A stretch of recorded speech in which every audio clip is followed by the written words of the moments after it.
Mas vamos lá, irmãos. Deuteronômio capítulo 8. Trouxe caneta? Papel? Se não trouxe, usa o celular para anotar. Eu já disse que não é pecado você postar no status o tema da mensagem, postar uma frase da mensagem, postar alguma coisa que Deus falou no teu coração, que eu nem falei durante o culto. Pecado é ficar usando na rede social lá do culto. Tá bom? Mas se você se inspira, às vezes você cita lá alguma coisa e a pessoa vai ser inspirada lá da outra cidade, lá do outro estado. Fica ligado em Deus, anote o máximo que você tiver. Se tiver uma caneta, anote. Porque nós temos vivido dias proféticos nessa igreja, amém, irmãos? Deus tem falado, usado pessoas aqui hoje pela manhã. O pastor Fernando estava ministrando uma palavra poderosa aqui. Uma palavra simples, mas poderosa em Deus, que mexeu com pessoas aqui, mexeu comigo, mexeu com a igreja. E Deus tem falado, irmãos. Deus tem ministrado, Deus tem direcionado a sua igreja para aquilo que Ele quer. Mas há alguma coisa que nós precisamos vencer. É sobre isso que eu queria falar nesta noite. Algo que mexe na minha vida, mexe na sua, mexe na humanidade. E eu queria ler aqui já, né? Deuteronômio capítulo 8 diz assim, versículo 11.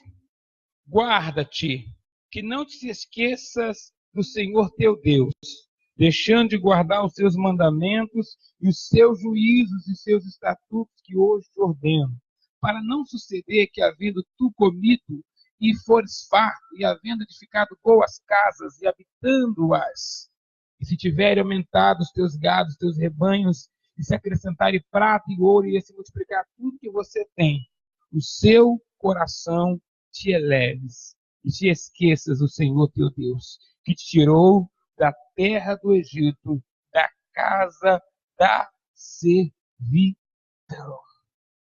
Lá no finalzinho vai dizer assim, a partir do versículo 16, 17, vai dizer assim, e digas no teu coração, a minha força, a minha fortaleza e a minha mão adquiriu este poder. Antes, te lembrarás do Senhor teu Deus, que te dá forças para adquirir riquezas, para confirmar a tua aliança, que jurou aos teus pais, como hoje se vê neste dia. Feche teus olhos, por favor, vamos orar. Pai, no nome de Jesus, quero te agradecer pela tua presença maravilhosa, pela unção do teu Espírito. E hoje, ó Pai, é o dia de tirar, Senhor, a tampa do tanque, para que águas, ó Pai, que precisam ir embora possam ir, para que coisas novas possam vir. Tudo aquilo, ó Pai, que precisa ser lançado fora, venha ser lançado. A água que está suja, parada, contaminada, precisa ir embora nessa noite. E a gente precisa ser lavado. Tua palavra, Senhor, nos fala lá no livro de Ezequiel 36, então aspergirei água pura sobre vocês, e vocês serão purificados. Eu quero, Pai, essa promessa para a minha vida. Fala conosco, no nome de Jesus. Mas ainda abra sua Bíblia, rapidinho, lá no livro de Provérbios, capítulo 16. E ele dá tema para a mensagem desta noite. Você já vai entender, eu vou precisar usar bastante a Bíblia.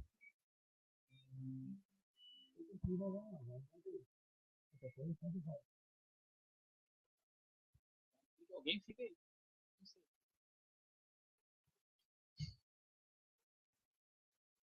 Provérbios 16, 18 diz assim: o orgulho precede a queda. Em outras versões, a soberba precede a queda. O orgulho precede a ruína. Eu queria falar nessa noite sobre irmãos.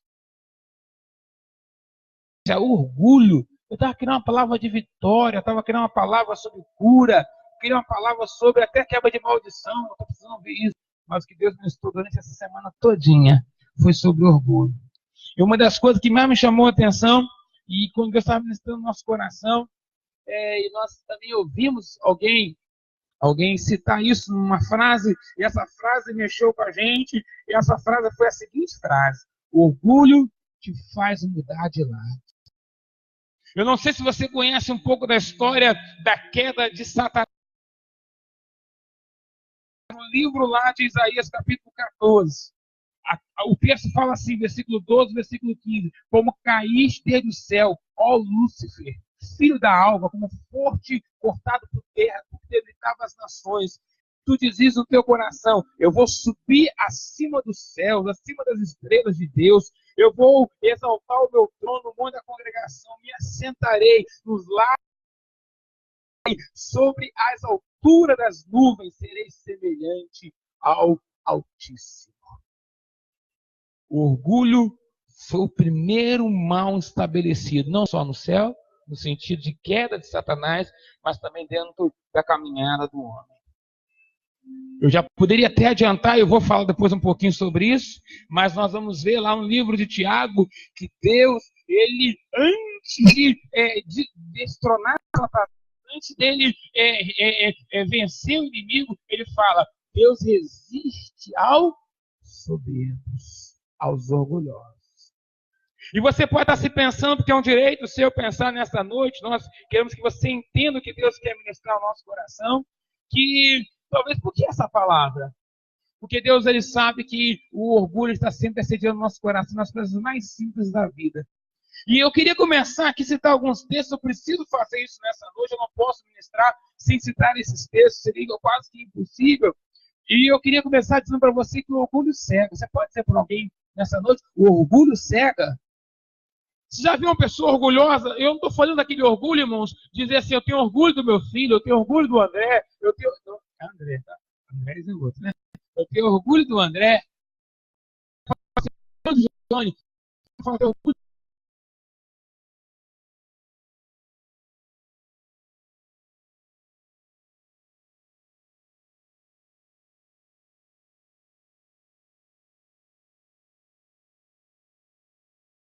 do orgulho, ele era na caminhada de muitas pessoas. E Deus começou a ministrar ao nosso coração algumas coisas que é interessante. Eu não vou ler o texto todo, que é um texto grande, mas em Daniel capítulo 4, versículo 24, nos conta a história de um rei. E esse rei ele se achava muito capaz para fazer tudo, ao ponto de ele ser advertido pelo profeta. E o profeta falou o seguinte: olha, melhor você se arrepender, é melhor você parar um pouquinho, pesar um pouquinho no freio, porque você vai padecer. E ele não deu bola para aquilo que o profeta falou. E a Bíblia, eu preciso citar só esse versículo, vai dizer que depois que ele não se atentou para aquilo que o profeta falou no seu coração, ele caiu, ele perdeu seu reino, ele padeceu, ele perdeu tudo que ele tinha. Ele foi morar no meio das ervas, no meio do campo, no meio das ervas, ele foi habitar junto com os animais, até o dia que ele se arrependeu. Então ele teve tudo novamente restituído. Porque, na verdade, o orgulho encheu o seu coração. Como eu já disse aqui, Provérbios 16, 18 diz que o orgulho precede a queda. Mas não apenas isso.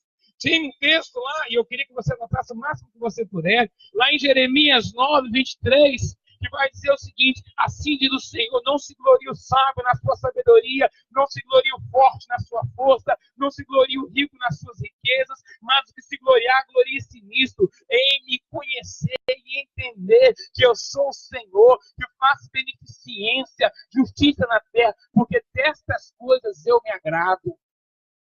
Deus está mostrando bem claramente que é necessário conhecê-lo, porque o orgulho gera ciladas para as nossas vidas. E algumas das ciladas que o orgulho pode gerar, eu queria citar para você nesta noite. E talvez é importante você anotar, você guardar o máximo que você puder com atenção. E a primeira cilada, eu quero admitir, algumas dessas ciladas eu já tive na minha vida. E um dia, eu tinha talvez 16, 17 anos, eu fui no culto, numa igreja metodista lá em Cabo Frio, no culto à tarde. Por isso que é importante você ter uma oportunidade, vai nos cultos à tarde, qualquer igreja aqui tem a hora nona, sextas-feiras, porque Deus sempre fala, Deus sempre ministra, Deus sempre abençoa. E eu me lembro quando eu cheguei naquela igreja, e o pastor, um amigo meu, o nome dele é pastor Hélio, hoje nós somos colegas de ministério, na época era um garoto, ele era um jovem pastor, hoje ele está mais velho, né? E eu já estou mais ou menos. Enfim, mas naquela época eu me lembro que ele chamou as pessoas à frente, e ele começou a dizer assim: Deus está mostrando uma pessoa aqui que está com muita... eles usam um termo na época, eu tinha 16, 17 anos, que tem um eu muito elevado, digamos assim. Não foi bem assim, não. Mas alguém que quer ser sempre o primeiro. E o Espírito Santo falou assim: é você, rapaz. É duro, irmãos, o Espírito Santo nos confrontar. Mas é necessário. Você aceita ser confrontado pelo Espírito Santo? Você permite que ele te confronte? O Espírito Santo começou a falar no meu coração com 16, 17 anos, dizendo o seguinte: você é orgulhoso demais. Você precisa descer a casa do olheiro. Você precisa mudar o seu jeito. E talvez essa noite, numa palavra simples como essa, Deus quer tratar de pessoas aqui nesse lugar que precisam também descer a casa do olheiro, que precisam rever os seus conceitos, porque Deus quer fazer uma grande obra na sua vida. Mas Deus não trabalha com vaso rachado. O vaso tem que ser restaurado. O vaso tem que ser limpo. E algumas ciladas do orgulho eu quero citar para você, ou vocês. A primeira dela é quando eu sempre estou certo. Você conhece alguém assim? Que nunca está errado e nunca está disposto a aprender nada? Você conhece alguém assim? Levante a mão, não aponte, por favor. É só para levantar a mão. Não aponte, por favor. Não, é assim, assim. Eu tenho um amigo que ele fala assim, poxa, eu supondo, é o Giovanni, né? Apesar que o Giovanni até conhece ele, é um frio. Ele fala assim, Giovanni, você sabe tudo mesmo, você sabe tudo mesmo. Quando ele vê que a pessoa é orgulhosa, ele fala assim, rapaz, você sabe tudo mesmo. Ele já está debochando, ele está sendo irônico. Mas porque ele percebeu o orgulho da pessoa. Tem pessoas que são assim, não estão dispostas. E o jovem que estava aqui, não lembro qual deles mais, falou assim, mente ensinável. Tem que aprender, todos nós podemos aprender, e nós aprendemos com as crianças. Jesus falou, olha para as crianças, porque delas são o reino dos céus. Jesus olhou para as crianças e viu uma coisa poderosa que poderia ser oportunidade de aprendizado. Você entende isso, meu irmão, minha irmã? Você compreende? Todos nós precisamos aprender. Uma outra cilada do orgulho é quando não damos ouvido às outras pessoas. O que eu já sei, o que eu já falo é suficiente. A minha opinião me basta. Quem sabe sou eu. Já viu essa frase? Quem sabe sou eu. Às vezes o pai, às vezes o marido, às vezes uma mulher, às vezes um filho, e fala, quem sabe sou eu. Ok, mas pode ser revisto, porque por trás de uma frase dela, nem sempre, mas por trás de uma frase dessa, pode ter uma atitude de orgulho. E eu quero te lembrar que foi o orgulho que tirou Satanás, o grande arcanjo de luz do céu. E eu paro para pensar. Se um anjo da categoria de Lucifer perdeu o céu, se um rei da categoria de Nabucodonosor perdeu o reino, o que pode acontecer com Bruno? Todos nós precisamos da misericórdia de Deus. Todos nós precisamos olhar e pedir a misericórdia de Deus. Uma outra cilada do orgulho é quando nós nos achamos melhores do que os outros. Sempre achamos que podemos fazer melhor. Olhamos para o trabalho que a pessoa fez, né? Eu faço melhor, porque eu sei, porque eu aconteço, porque eu sou assim, porque se fosse eu faria daquele jeito. Nós não estamos vendo, mas o orgulho está tomando conta do nosso coração. Aquilo que derrubou Satanás, aquilo que derrubou reis, pode estar também querendo nos derrubar. Uma outra cilada é quando eu acho que, quando eu tenho dificuldade de admitir que eu estou errado. Você conhece alguém assim? Esses dias eu falei com uma pessoa do convívio familiar aqui. Da família a gente pode falar qualquer coisa, né? Não vou expor nomes aqui. Eu falei com a pessoa da família assim, você tem dificuldade de reconhecer erro. E a pessoa olhou assim, não, mas tem. Não custa nada dizer assim, eu errei. Marido, você quer preservar seu casamento com saúde? De vez em quando, fala para sua mulher, eu estou errado, eu errei. Mulher, de vez em quando, fala para o teu esposo, eu errei. Isso vai trazer uma saúde para o casamento. Isso vai trazer uma vida para o casamento. Dá um beliscão nele agora, aproveita, mulher. Dá um beliscão, aproveita. Aproveita. Vai trazer uma saúde. Vai trazer uma saúde, irmãos. Porque nós falhamos, queridos, nós falhamos. Aqui só tem gente de carne e osso. Anjo é lá no céu, irmãos. Você está me entendendo? Então nós precisamos entender isso claramente. E eu queria começar a citar, e agora sim, depois de uma introdução, não vou demorar muito, prometo a você. Eu me lembro de Naamã. Quem se lembra de Naamã aqui? Você conhece muito bem a história de Naamã. Ele tem muito orgulho. Mas uma coisa que eu aprendo com Naamã é que todo orgulho tem a sua consequência. Você pode dizer para o teu irmão, por favor? Todo orgulho tem a sua consequência. O orgulhoso nunca avança, amados, porque tem uma barreira diante dele que ele não vê, mas um dia vai pará-lo. O orgulhoso vai ficar preso ao obstáculo que ele mesmo permitiu que fosse construído diante dos seus próprios olhos, porém que ele não enxergou. Naamã, sua história, um livro lá de 2 Reis, capítulo 5, começa dizendo que ele é um grande herói de guerra. Porém, ele debaixo daquela armadura bonita, debaixo daquela roupa, há um homem que está ferido, há um homem que está com uma lepra, há um homem doente. E tem pessoas que, na sua fala, na posição que elas ocupam, nos títulos que elas possuem, elas são grandes pessoas, mas por dentro elas estão perdidas. Elas estão sustentando uma aparência, mas elas já não são aquilo mais. Elas precisam se arrepender. E a Bíblia vai nos mostrar que Deus tinha um remédio para tratar do orgulho de Naamã. Assim como eu creio que Deus tem um remédio para tratar das nossas vidas aqui nesta noite, no nome de Jesus. Você crê nisso, meu irmão? O interessante é que Deus convidou através do profeta Eliseu. Eliseu, usado por Deus, logicamente, falou o seguinte: Eliseu nem foi lá, porque ele achou que Eliseu fosse recebê-lo, fosse fazer toda uma festa, e Eliseu não deu muita bola para ele, falou assim, ó, vai lá e mergulha no Rio Jordão. Tem até uma canção, né, como Naamã, não é isso? Essa canção é boa, né? Então, tem uma canção como essa aí, enfim. Diz que de repente ele reclama assim, eu saí da minha casa, saí do meu lugar para vir para essa terra, onde eu tenho rios melhores. Olha o orgulho. O orgulho impede as pessoas de verem a glória de Deus nas suas próprias vidas. E muitas vezes não é que Deus não está agindo, não, irmãos. Muitas vezes não é que Deus não está fazendo, não. É que os nossos olhos estão presos pelo orgulho. Porque nós nos achamos donos da verdade. Nós nos achamos donos da razão. E nós não conseguimos ver que Deus quer abençoar a nossa vida. Deus quer te abençoar, meu irmão. Deus quer abençoar a sua casa. Mas às vezes alguma coisa tem que sair da frente. E quem sabe, não estou dizendo que seja orgulho nessa noite. O interessante é que quando ele foi exortado pelo seu servo, ele desceu daquela carruagem. Eu gosto de chamar, porque assim eu aprendi, a carruagem do orgulho. Ele teve que botar o pé naquela terra, despir a sua roupa, a sua armadura e mostrar para todo mundo quem ele era. Às vezes, amados, é necessário. Nós vestimos uma veste de humildade. Era muito comum no Antigo Testamento, quando um sacerdote, um servo, uma serva iriam jejuar por um longo período, colocarem roupa de pano de saco. Você já ouviu falar sobre isso na Bíblia? Isso significava que ela estava se humilhando. Isso significava que ela estava abrindo mão de toda a luxúria, de toda a possibilidade de ser reconhecida. Ela queria se colocar diante de Deus. O próprio Davi fez isso. Às vezes, amados, quem quer crescer precisa se humilhar. Precisa descer.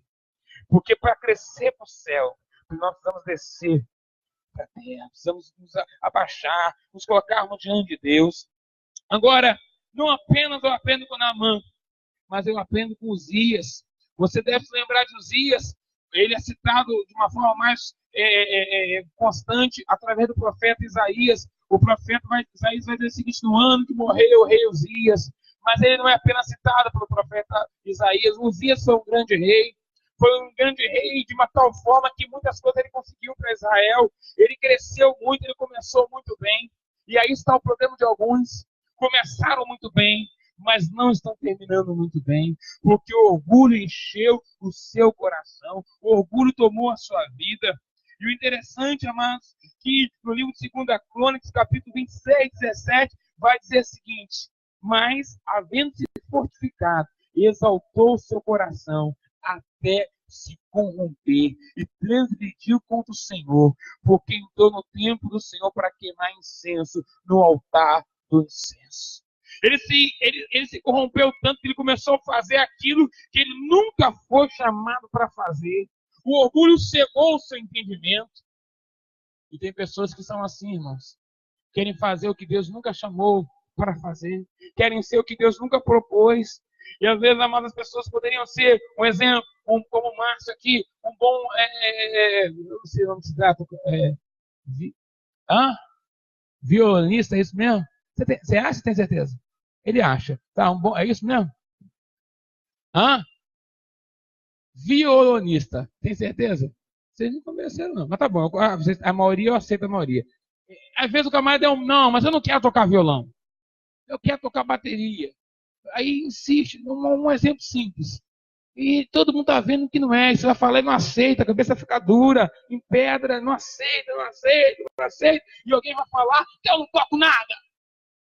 Quero saber, não. Ninguém não quer nem violão nem nada. Porque o coração endureceu.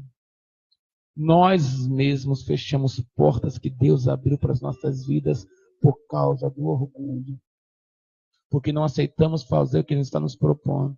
Eu não sei se você se lembra, mas nós começamos o culto nessa noite lendo que Paulo queria para um lugar, mas o Espírito de Jesus disse, vai para outro. Imagine você se Paulo disse, não, Jesus, eu não vou para outro lugar, eu vou para esse. Um carcereiro não teria se convertido, um milagre não teria acontecido, coisas poderosas não teriam surgido. Porque Deus trabalha, amado, quando há obediência. Você pode dizer para o irmão, Deus trabalha quando há obediência. Deus trabalha quando há quebrantamento, quando há realmente da nossa parte aí o desejo de servir. Sabe, amados, os dias foi marcado por uma lepra no final da sua caminhada.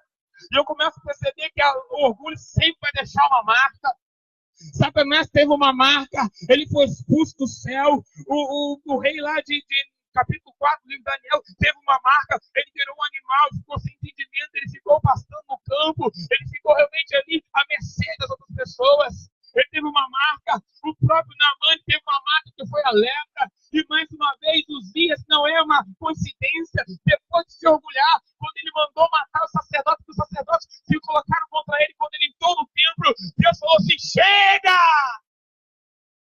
Porque Deus resiste ao soberbo, meu irmão, mas dá graça ao humilde. Deus resiste àquele que é soberbo, meu irmão. E Uzias, ele entra para a história como alguém que perdeu a oportunidade de terminar bem, depois de ter feito tantas coisas. Deixa eu te falar uma coisa nessa noite. Deus sonhou com você um futuro lindo, tremendo e poderoso. Mas não cabe a Deus que isso seja o final da história. Tem a sua participação, a minha participação, você me entende? Por isso, nessa noite, Deus está nos chamando, Deus está nos convidando. Eu posso ouvir um amém dessa igreja? A sermos humildes e obedientes. E às vezes, amados, nós começamos, sem perceber, a agir por orgulho dentro da casa de Deus. Eu não vou fazer nada não, porque eu não quero. E por trás disso pode ter uma faísca de orgulho.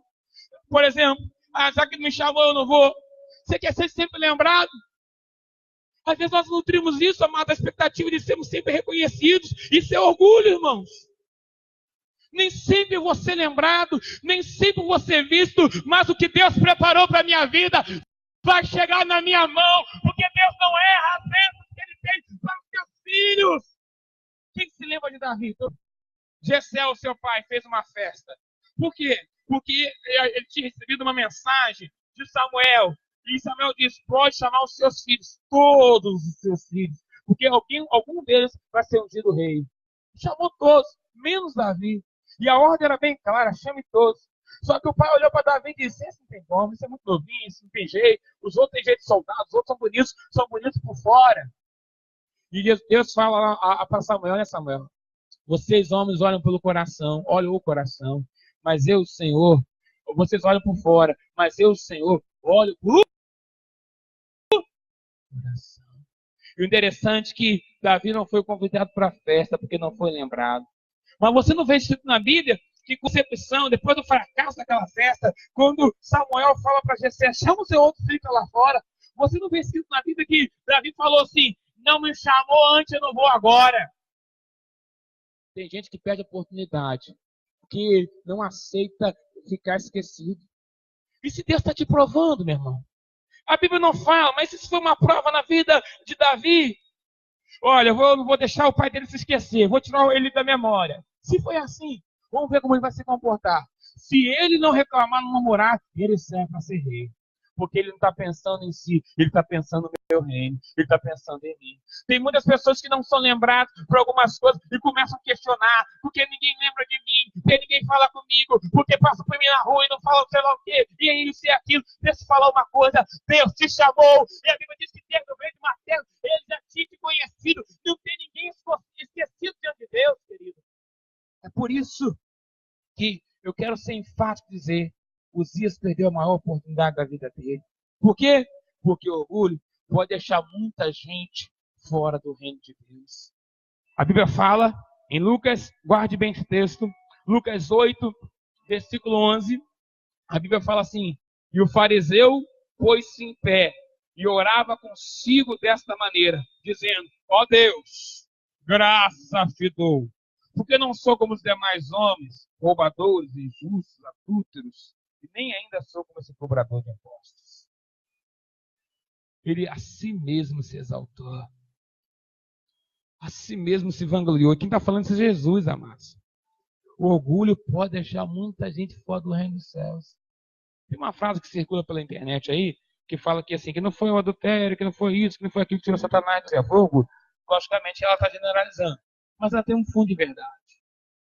Porque o orgulho, irmãos, pode fechar portas de Deus para a sua vida. Porque nós perdemos a oportunidade. Mas ainda, a Bíblia nos fala do pastor de Laodiceia, ou seja, a igreja em Laodiceia, não sei se você sabe, Laodiceia é a última igreja a receber a carta no livro de Apocalipse. E eu preciso ler porque esse texto tremendo diz assim, presta atenção, estou acabando.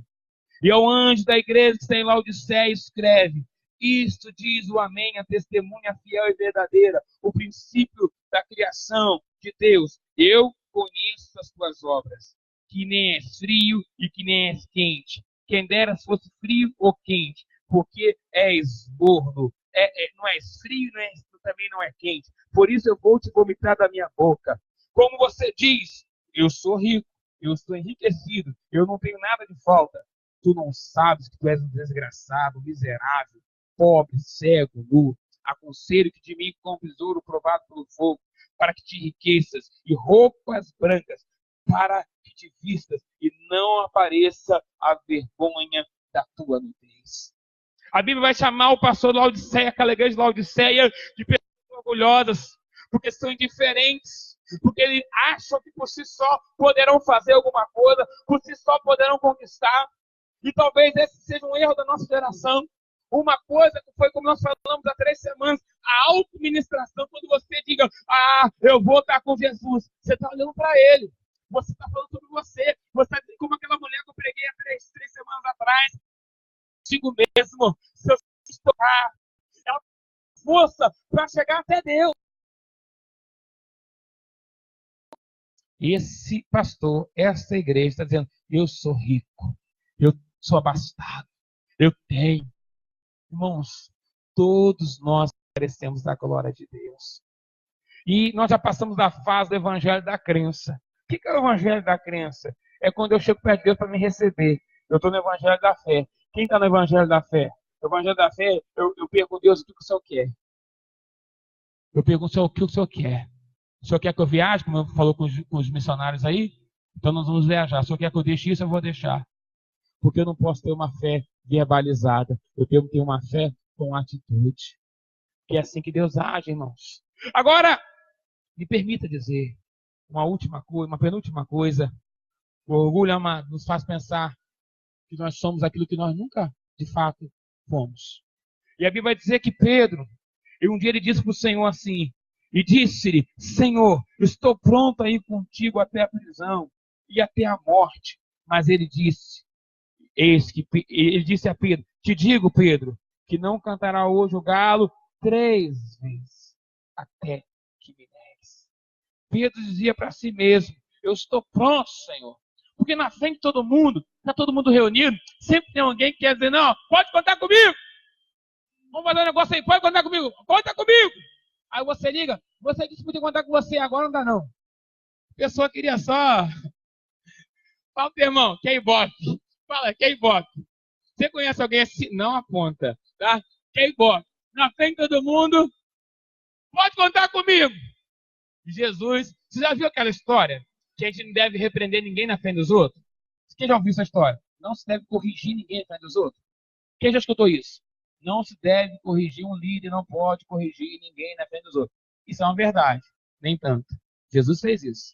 Se você ler o texto, capítulo Lucas 22, Jesus fala assim, Pedro, Satanás quis andar o teu coração, meu filho. Mas eu já roguei ao Pai, eu já pedi ao papai para te livrar, Pedro.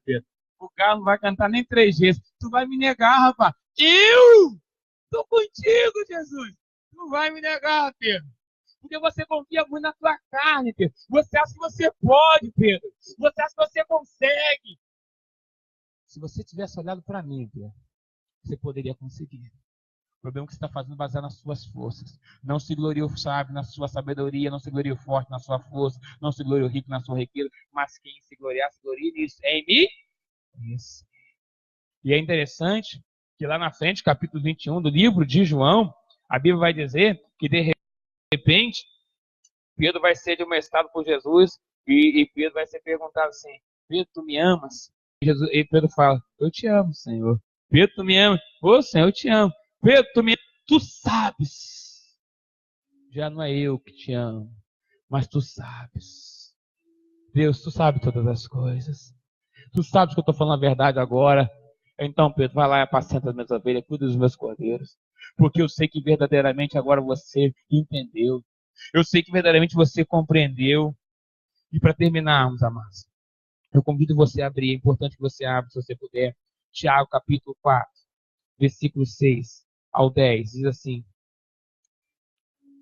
Tiago capítulo 4, diz assim, antes ele dar maior graça, portanto diz, Deus resiste aos soberbos, mas dá graça aos humildes. Sujeitai-vos, pois, a Deus, resisti ao diabo, e ele fugirá de vós. Chegai-vos a Deus, e ele chegará a vós. Limpai as vossas mãos, pecadores, e vós de duplo ânimo, purificai os corações. Senti as vossas misérias, lamentai, chorai, converta o vosso riso em pranto, e o vosso gozo em tristeza. Humilhai-vos perante o Senhor, e ele vos exalta. Deus resiste ao diabo quando, primeiramente, ele atenta por o nosso coração que é humilde. Se nosso coração não for humilde, ele vai resistir ao soberbo. Porque a sua palavra é muito clara. Mas há aqui um antídoto. E sobre esse antídoto eu queria gastar os últimos minutos que eu tenho nesta noite. E o primeiro antídoto é: sujeitai-vos a Deus. Você tem se sujeitado a Deus? A gente podia estar pulando como semana passada a gente estava. Uma noite de poder, de unção, foi uma maravilha. A noite dos Deus. A gente pulou, profetizou, foi uma glória. Mas hoje Deus está nos convidando a sujeitar. Deus está nos convidando a sentir as nossas misérias. Porque quem não sente sua miséria já se acha bom demais, irmãos. Quem não sente a sua miséria já se acha autossuficiente.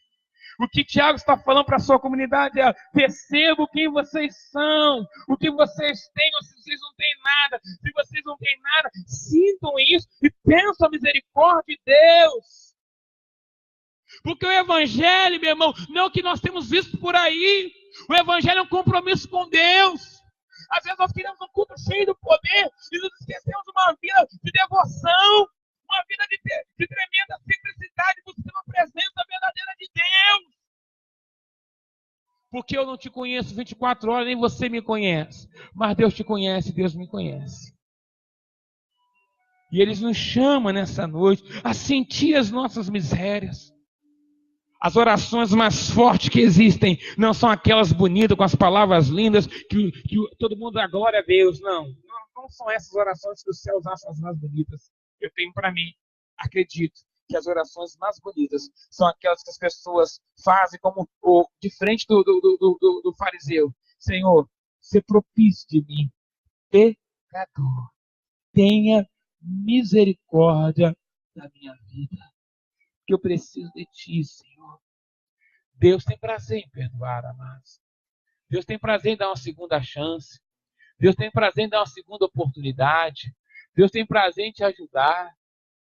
O problema de Deus não é com quem cai. O problema de Deus é com quem quer ficar caído, irmãos. Deus quer te levantar. Deus quer te ajudar. Às vezes nós falamos, não deveríamos falar, pensamos, agimos. Mas aí diz, converta então o vosso riso em pranto. Ele nos chama nessa noite. Por fim ele fala, humilhai-vos perante o Senhor. De uma forma muito parecida, é que eu cito o último texto, 1 Pedro 5,6, diz, humilhai-vos debaixo da potente mão de Deus, para que ao seu tempo ele vos exalte. Você pode repetir comigo esse versículo? Repita bem alto comigo. Humilhai-vos, pois, debaixo da potente mão de Deus, para que ao seu tempo ele vos exalte. Tem gente querendo crescer fora do tempo. Tem gente querendo ser antes de que Deus a levante. A melhor coisa que tem é quando Deus chama, quando Deus levanta, quando Deus faz. Porque o que Deus faz ninguém pode impedir. Porque agir no Senhor, quem impedirá? Porque quando Deus fala, quem vai dizer que não pode acontecer? Você entende isso, meu irmão? Então, nessa noite, Deus nos chama ao arrependimento. A sairmos, talvez, de uma posição de orgulho, coisas simples, irmãos. Não é que alguém se declare orgulhoso, porque ninguém se declara orgulhoso. Um professor meu, uma vez ele citou a frase de uma pessoa. Essa frase está até na internet hoje em dia, tem muitos anos. Isso foi no Rio, na faculdade, em 2002. Ele citou assim: eu me orgulho da minha humildade. Eu me orgulho da minha humildade. Não estou falando disso, irmãos. Estou falando de descermos a casa do oleiro. Eu quero convidar você a se colocar de pé nesse momento. Nós já estamos quase terminando. Coloque-se de pé. Nós vamos louvar o Senhor. Pare para pensar. Peça ao Espírito Santo que te ajude a perceber para dentro de você. Diga, Pai, tem alguma coisa assim? Ah, pastor, não tem nada não. Você já perguntou ao Espírito Santo? Isso já é falta de humildade, irmãos. Primeiro pergunte a ele. Se ele falar que não tem nada, amém. Mas pergunte a ele. Feche os teus olhos nesse momento. Coloque a sua vida diante de Deus. Coloque a sua vida diante de Deus.